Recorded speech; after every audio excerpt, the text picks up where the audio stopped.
I told myself it was only for one day. Just 24 hours. A single loop around the clock, something I could explain away even to myself. A private experiment. A quiet dare. A clean line I would not cross again.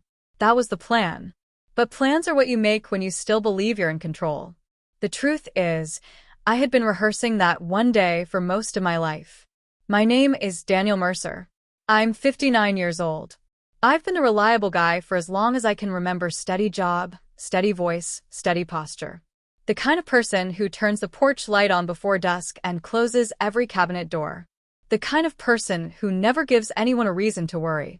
And yet, on a Tuesday evening that began like any other, I stood in my bedroom with the curtains drawn and a shopping bag on the bed, feeling like I was about to do something reckless, not because it was dangerous, but because it was honest. Inside the bag was a simple outfit. Nothing dramatic. Nothing meant to shock. Just soft fabric, careful choices, quiet colors. I wasn't trying to become someone else. I was trying to stop pretending I didn't exist. I wasn't alone in the house that evening. My wife, Marissa, was downstairs in the kitchen, rinsing dishes with the radio on low. There was nothing unusual in the sound of her moving around, no tension in her steps, no suspicion in her humming. If anything, the normalcy of it made my chest ache. Because I had never told her everything. Not the whole truth. Not the story that started long before I knew what words to use. When people ask where something like this begins, they expect a single moment. A reason you can pin to a calendar. Something you can circle and say, there. That's why. But for me, it began in the smallest ways. In the weight of a fabric, in the shape of a neckline, in the way my sisters laughed at the mirror while getting ready for school dances. In the smell of hairspray drifting down the hall like a secret invitation. I grew up the only boy with 4 sisters.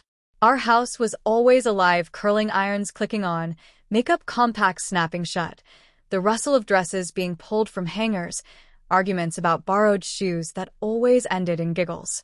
I loved them. I adored them. But I also watched them like someone standing outside a lit window on a cold night. They had a world I couldn't enter. Not openly. I didn't know the word crossdressing as a kid. I didn't know the conversations adults had about gender or identity. I just knew there was a warmth in that world. A softness. A permission to be expressive. To be delicate. To take time. One October, when I was 8, my oldest sister, Laurel, had a costume for a school play, a simple cowgirl outfit, complete with a skirt and a vest. It wasn't expensive. It wasn't glamorous. It looked like something stitched together quickly and worn with pride. The day before the play, she left it draped over a chair in the living room, and everyone else went outside. I stayed behind. I can still remember the sunlight on the carpet, the quiet tick of the clock, the way my hands trembled as if I were reaching for something forbidden. I stepped into the skirt, pulled it up, and stared at myself in the hallway mirror. I didn't feel like I was doing something wrong. I felt like I was meeting someone I had been missing. It lasted maybe 2 minutes. I heard voices, panicked, yanked everything off, and shoved it back exactly where it belonged. I walked outside with my face burning, expecting someone to point and laugh. No one did. No one knew. But I did. And once you discover a hidden door in your own mind, you never stop thinking about what's behind it. As I got older, the opportunities came and went like stolen breaths. When my family moved, my bedroom ended up on the top floor, across from a storage room that smelled of cardboard and cedar. My mother kept boxes, their old clothes from her younger years, carefully folded and saved as if she might someday return to them. Late at night, when the house fell asleep, I would open that door and lift the lid of a box like I was opening a time capsule. There were things from another era, structured undergarments, long dresses, delicate seams, buttons that felt like pearls beneath my fingers. The clothes weren't about being sexy or provocative. They weren't about performing for anyone. They were about texture and shape and the way they made my body feel different in the mirror. In those quiet moments, the rigid edges of my day softened. The world stopped demanding that I be tough, or loud, or unbothered. I could breathe in a way I didn't know I needed. Then morning would come. I would put everything back exactly as I found it. I would carry my secret like a stone in my pocket, heavy, hidden, and strangely comforting. College wiped the slate clean. Roommates. Shared bathrooms. No privacy. I told myself that chapter had ended. That it was just childhood curiosity. Except curiosity doesn't grow quieter when you ignore it. It grows smarter. When I got married the first time, I thought love would solve everything. My first wife, Elaine, was kind, practical, and unwavering. We built a normal life. We bought sensible furniture. We hosted dinner parties. We smiled in holiday photos. We did all the things that look like happiness from the outside. But secrets don't disappear just because you fall in love. Sometimes they get lonelier. There were nights, years into our marriage, when Elaine would fall asleep and I would lie awake, listening to her breathing, feeling like I was holding my own breath out of guilt. Eventually, I started sneaking into the bathroom with the door locked, pulling on something from her closet. It was never for long. It was never frequent. It wasn't a routine, it was a pressure valve. Even then, I never stepped outside. I never became careless. I never wanted to risk being seen. And I never told her. Not because I didn't trust her, but because I didn't trust the world. I didn't trust the labels people used. I didn't trust how quickly a person could be reduced to a rumor, a punchline, a headline. I didn't trust what it would do to the man she thought she married. Elaine passed away suddenly, and grief changes the shape of everything. It doesn't just break your heart. It rearranges your life until you don't recognize the person in the mirror. After the funeral, after the casseroles and condolences, after everyone went back to their own lives, I found myself alone in a small apartment for the first time in decades. There is a kind of silence that feels like freedom. At first, no one asking where you're going, no one noticing what you're wearing, no one judging how you fill your evenings. And then the silence becomes something else. It becomes a question. In that year alone, I bought a few simple outfits, not extravagant, not theatrical, just clothes that made me feel calm. I wore them inside. I would come home from work, change, sit on the couch, and watch television like a person living an ordinary life. Except it didn't feel ordinary. It felt like relief. Like setting down a weight I didn't realize I'd been carrying. Still, I never left the apartment dressed that way. The hallway outside my door might as well have been a cliff's edge. I could imagine every neighbor's eyes, every whisper, every laugh. I could imagine the headlines people write in their heads before they even know the truth. So I stayed inside. I told myself that was enough. Then I met Marissa. She wasn't part of my plan. She was a friend of a friend at a charity event. She laughed with her whole face. She asked questions and actually listened to the answers. She had a quiet confidence that didn't feel like a challenge, but like a shelter. We started talking, then meeting for coffee, then dinners, then long drives that somehow made the world feel less heavy. When I told her about Elaine, she didn't flinch. She didn't treat me like damaged goods. She treated me like someone who had survived something hard and still chose to show up. That's how love should feel, I realized. Not like a test you might fail, but like a hand offered without conditions. We married after 2 years. We bought a house with a sunlit kitchen and a bedroom that felt like a safe place instead of a stage. We built routines. We argued about paint colors. We celebrated birthdays with too much cake. We grew older together in the steady, beautiful way people hope for. And the whole time, my secret sat behind my ribs like a second heartbeat. I didn't want to hide from her. I hated that I was. But every time I tried to tell her, the words stuck in my throat. How do you confess something you've spent a lifetime burying? How do you explain that you are the same person but also not? It didn't happen in one perfect conversation. It happened in fragments. The first fragment slipped out one night when we were folding laundry together. Marissa held up one of her sweaters, looked at me over the rim of her glasses, and said, half joking, "You look good in this color." My hands froze on a towel. My mouth went dry. She didn't know what she'd touched, just a casual comment, a harmless laugh. But it felt like she had pointed a flashlight at the part of me I kept in the dark. "I used to," I said quietly. Marissa's smile faded into curiosity. "Used to what?" I stared at the towel like it held instructions. Then I took a breath that felt like stepping off a ledge. I used to try on clothes, I said. Not as a joke. Not for anyone. Just sometimes. When I was younger. Her eyes didn't harden. She didn't recoil. She just set the sweater down gently, as if she didn't want to scare the moment away. And, she asked. There was no judgment in her voice. Just a soft invitation to continue. So I told her more. Not everything at once, but enough to make the truth visible. I told her about childhood, about the storage room, about the years of secrecy. I told her that it wasn't about tricking anyone, that it wasn't about embarrassing her, that it wasn't about leaving our marriage behind.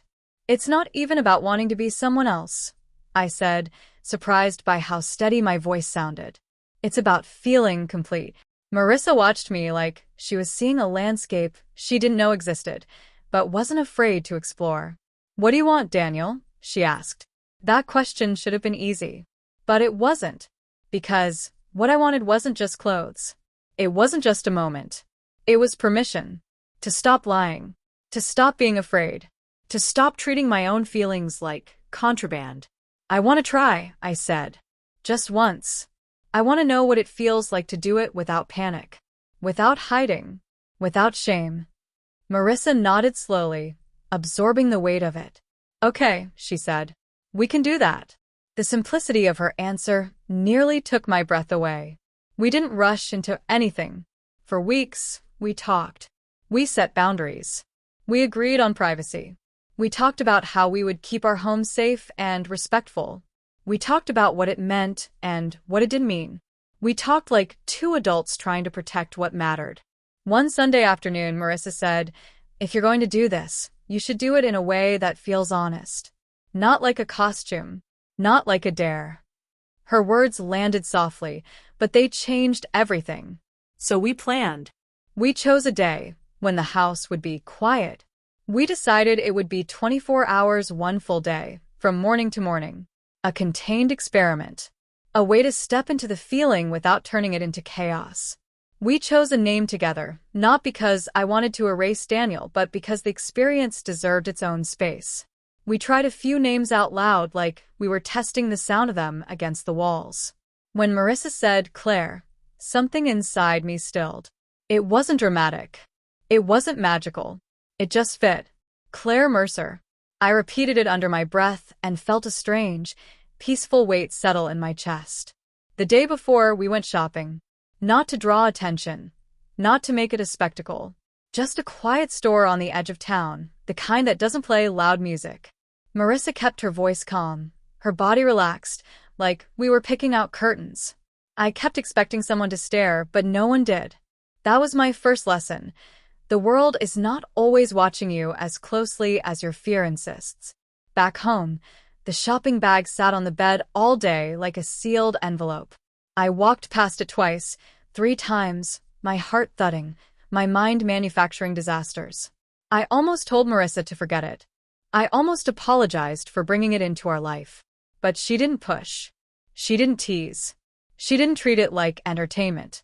She just said, whenever you're ready. Now it was evening. The house smelled like dish soap and warm air. The radio downstairs played a slow old song, something from the era my parents danced to. I sat on the edge of the bed, looking at the bag. My hands were steady, but my throat tightened. 24 hours, I reminded myself. Just one day. I opened the bag and lifted out the first piece of clothing. Soft. Simple. Carefully chosen.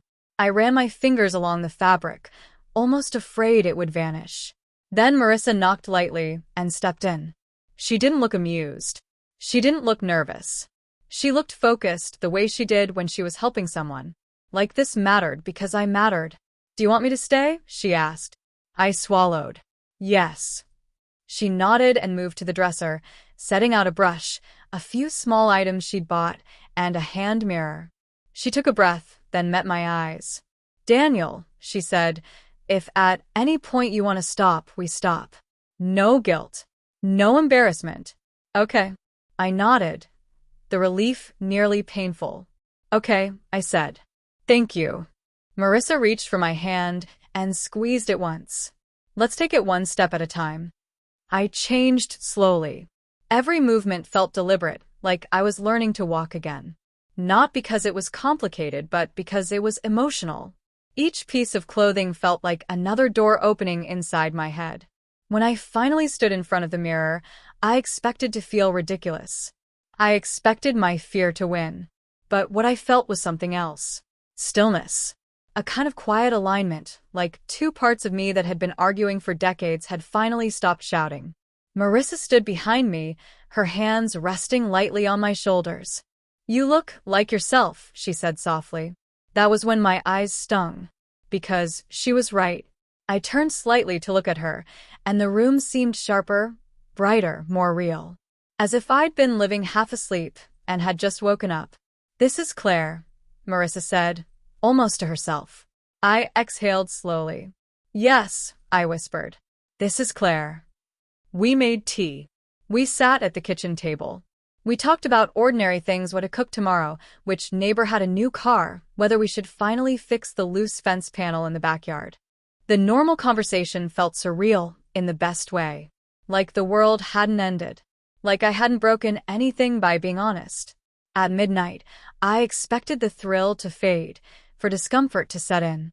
I expected guilt to arrive like an overdue bill. But instead, I felt calmer than I had in years. I went to bed, and slept without my mind racing. At dawn, when the pale light filtered through the curtains, I opened my eyes and remembered. I was still Claire. 24 hours, I thought again. Just one day. Only now the thought didn't comfort me. It frightened me. Because somewhere between midnight and morning, the experiment had stopped feeling like an experiment. It had started feeling like a truth. Marissa stirred beside me, then opened her eyes. She looked at me for a long second, not with surprise, not with confusion, but with an almost tender seriousness. "How do you feel?" she asked. I stared at the ceiling, searching for the safest answer. Then I realized I didn't want safe. "I feel peaceful," I said. "And that scares me." Marissa didn't speak immediately. She just watched me, as if she were deciding something. Then she sat up and said, "Okay. Then let's do today properly." She got out of bed, walked to the window, and pulled the curtains open. Bright morning light spilled into the room, unforgiving, honest, impossible to hide in. I sat up fast, heart pounding. "Marissa." She turned back, her expression calm. "You said you wanted to know what it feels like without hiding." My mouth went dry. The light felt like exposure, like risk. Then Marissa added, very quietly, "There's something you don't know yet." I froze. "What do you mean?" She walked back to the bed and sat on the edge, close enough that I could feel the warmth of her shoulder. "I got a call last night," she said. "From my sister." My stomach tightened. Her sister, Renee, lived 15 minutes away. Renee was the kind of person who showed up unannounced. The kind of person who always wanted coffee and conversation and opinions. Marissa's voice dropped lower. "Renee is coming over this morning." My heart slammed, so hard it felt like it shook my ribs. "What?" I whispered.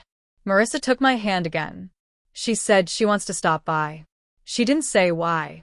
She didn't ask. She just announced it. I stared at her, breath shallow, mind racing. This wasn't part of the plan. This was not contained. Not controlled. Not safe. Marissa squeezed my fingers. "We have about 30 minutes.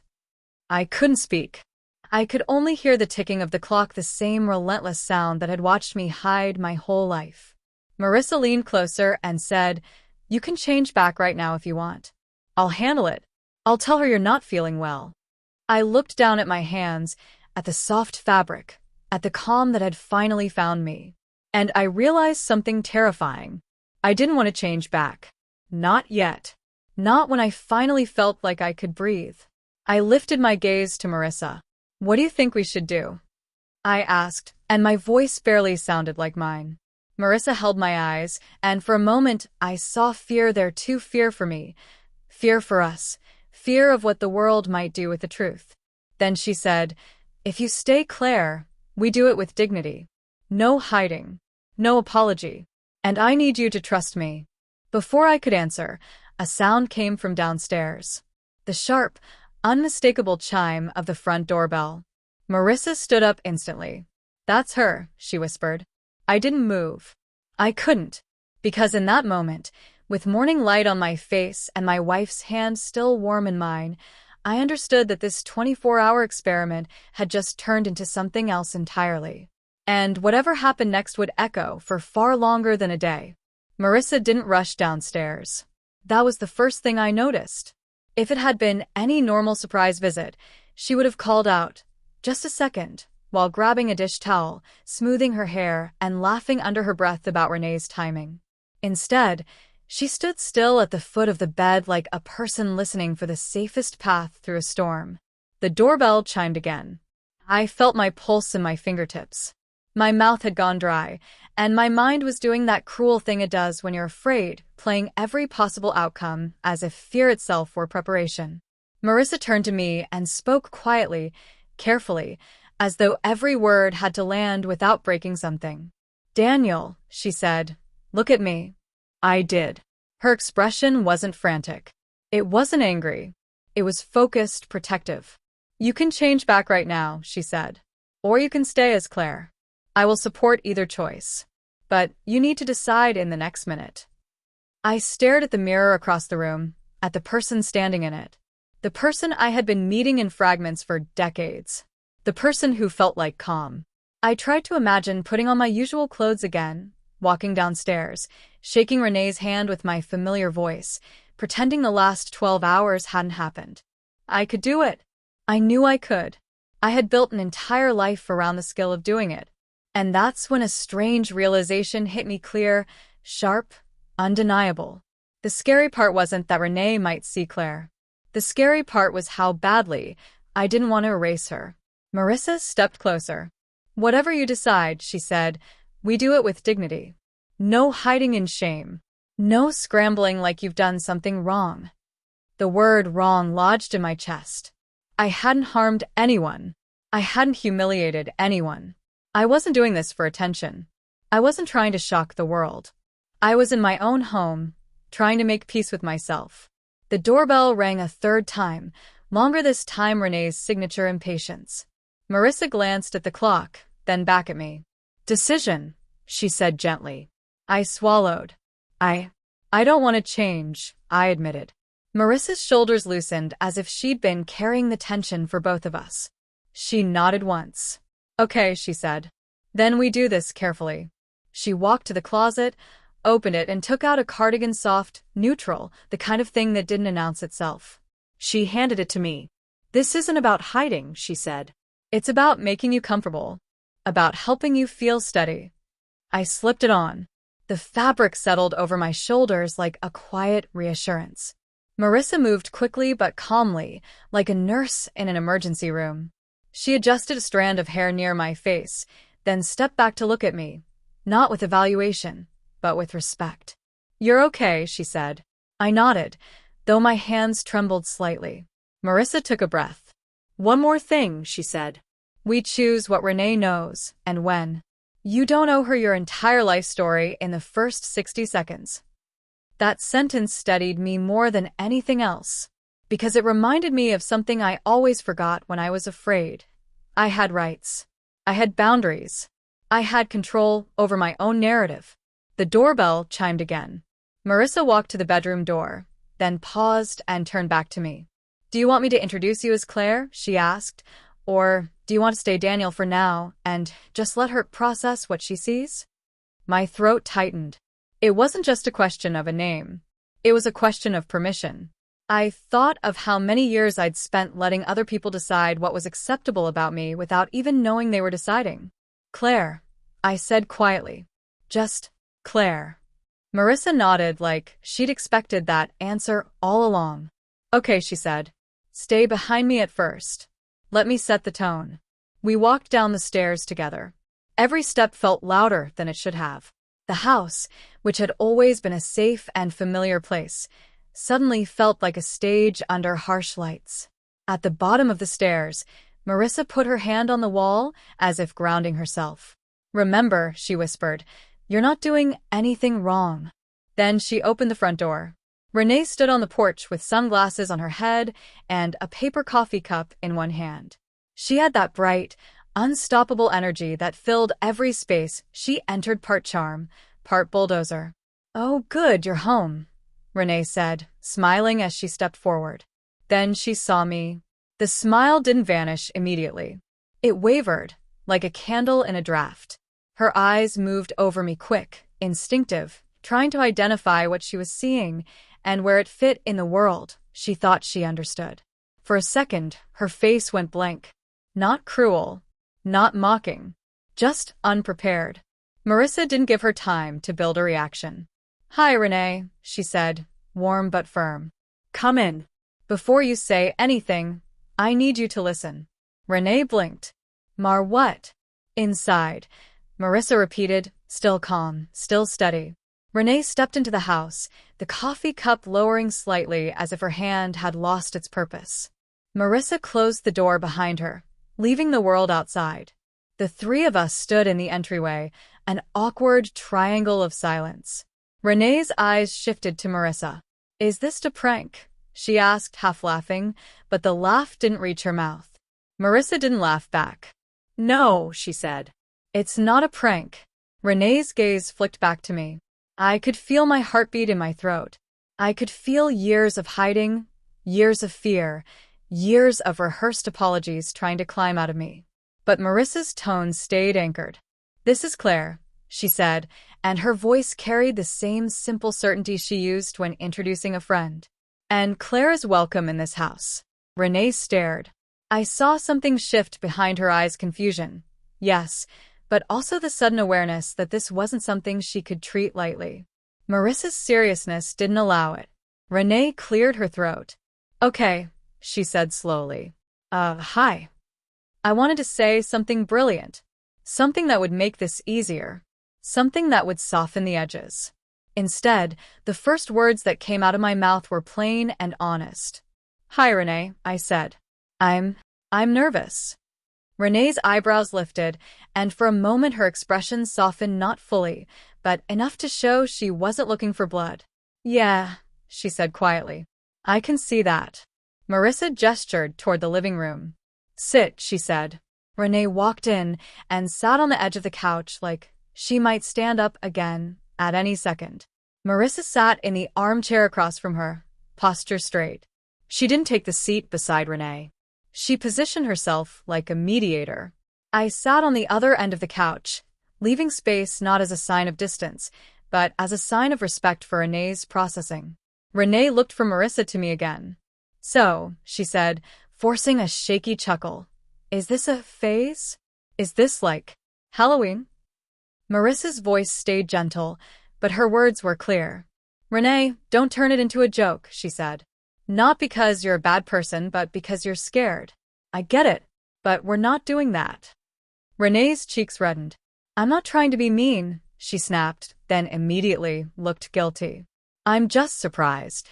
"I know," Marissa said. "And you can be surprised. You can ask respectful questions. What you can't do is make Claire feel like she's something shameful." Renee swallowed and nodded once. Then she looked at me directly, her voice quieter. "Are you Daniel?" she asked. I hesitated. The question wasn't hostile. It was human. She needed a bridge from what she knew to what she was seeing. "I am," I said. "I'm still Daniel. I'm also Claire. Claire is a part of me I've kept hidden for a long time." Renee stared at her coffee cup, turning it slightly in her hand as if rotating the truth to see if it made sense from another angle. "How long?" she asked. I took a breath. This was the moment where oversharing could become a mistake. Marissa had been right. I didn't know Renee every detail. But I also didn't want to treat her like she couldn't handle reality. "Since I was a kid," I said. I didn't have language for it back then. I just knew it made me feel calmer, more like myself. Renee's eyes flicked up. "And Marissa knows?" Marissa answered before I could. "Yes," she said. "I know. And I'm not leaving. I'm not embarrassed. I'm not asking him to bury this again." Renee's mouth opened, then closed. She looked genuinely thrown off, not by the existence of Claire, but by Marissa's certainty. Renee shifted on the couch. "So why today?" she asked. Marissa's gaze moved to me, giving me the floor. I exhaled slowly. "Because I got tired," I said. Tired of hiding. Tired of feeling like I had to be only one thing to be loved. I told myself I'd try it for 24 hours, just to see if I could do it without panic. Renee's expression tightened. "And?" she asked. I looked down at my hands, then back at her. "And I slept," I said softly. "I slept like a person who isn't fighting himself." The room went quiet. Renee's face changed again. The shock didn't disappear, but something gentler moved in behind it, maybe empathy, maybe discomfort, maybe both. She let out a slow breath. "Okay," she said, as if she were talking herself into steadiness. "Okay. I'm trying." Marissa nodded. "That's all we're asking. Try." Renee rubbed her forehead. "But why didn't you tell me?" she asked, looking at Marissa now. "Why am I finding out like this?" Marissa's answer was immediate. "Because it wasn't your business until Claire was ready," she said. "And because we didn't know how you'd react." Renee's eyes narrowed. "So you thought I'd be horrible?" "No," Marissa said. "I thought you'd be human. And humans can say ugly things when they're caught off guard." Renee's jaw flexed, then she nodded, conceding the point. A minute passed. Then Renee's voice came out softer, almost hesitant. "Can I ask something without you getting mad?" she said. Marissa's shoulders stayed relaxed. "Ask." Renee looked at me, and I saw her trying to pick her words like someone walking barefoot through glass. "Does this mean you're leaving?" she asked. "Like, are you going to disappear from your marriage and become someone else?" The fear in her voice surprised me. It wasn't judgment, it was worry, the kind that comes from not understanding and imagining the worst. "No," I said firmly. "I'm not leaving. I love Marissa. I love her life. This isn't about running away from anything." Renee watched me. "Then what is it?"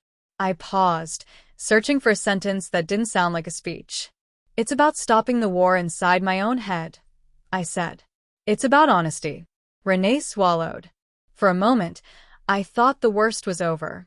I thought we had reached that awkward but manageable territory where people don't fully understand yet, but they're willing to behave decently while they learn. Then Renee's phone buzzed. She glanced at it, and her eyes widened slightly. Marissa noticed instantly. "What is it?" she asked. Renee hesitated, then showed her the screen. "It's my son," Renee said, voice tight. "He's outside." My stomach dropped. "Outside?" Marissa repeated, sharp now. Renee nodded. "He drove me here.